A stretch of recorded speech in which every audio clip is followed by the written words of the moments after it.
fundamental flaw in the secret. But I think this fundamental flaw is also the reason why it became so hugely popular.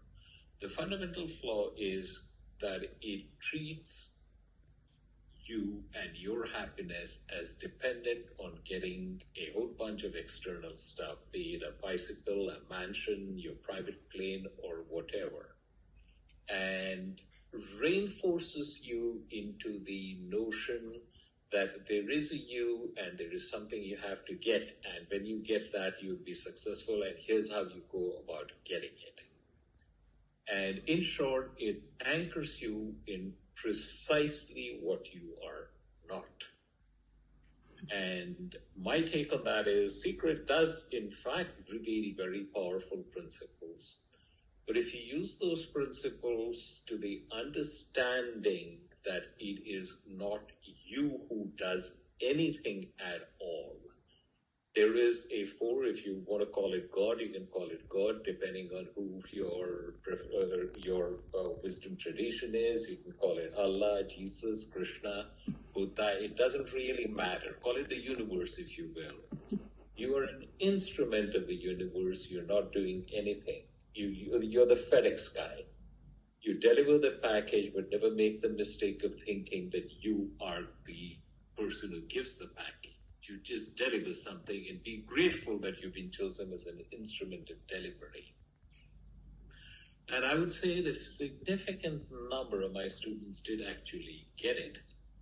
But whether or not they retained it, I do not know, because this is something that is so contrary to the way society is organized that it's very, very easy to lose sight of it. Yeah.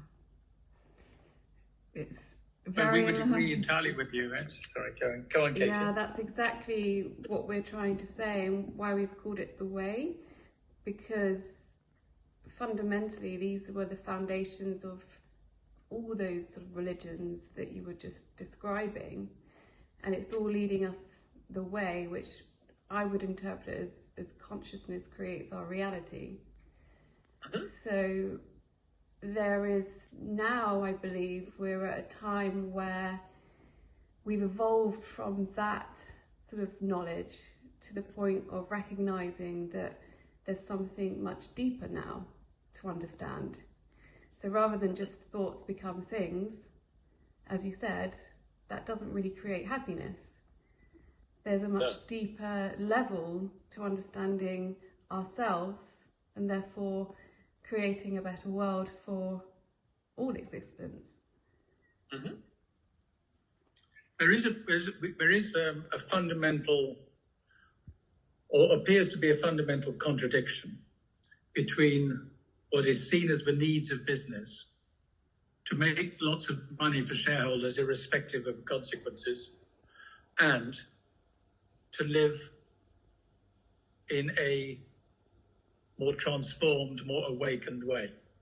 It's almost as if there's a contradiction. And that is very, very hard for executives to get. But they can understand it intellectually, but then translating that into, well, what do I do tomorrow? How do I, when I've got a decision to make, a difficult decision to make, how do I apply that in my decision-making processes? That is very, very difficult for them to make that transition, because it doesn't come naturally. And everything that's been, all the training that's gone in, and as it's become more and more financially driven, the training's gone the opposite direction. One that actually says, hold on, you're dealing with people here. You're dealing with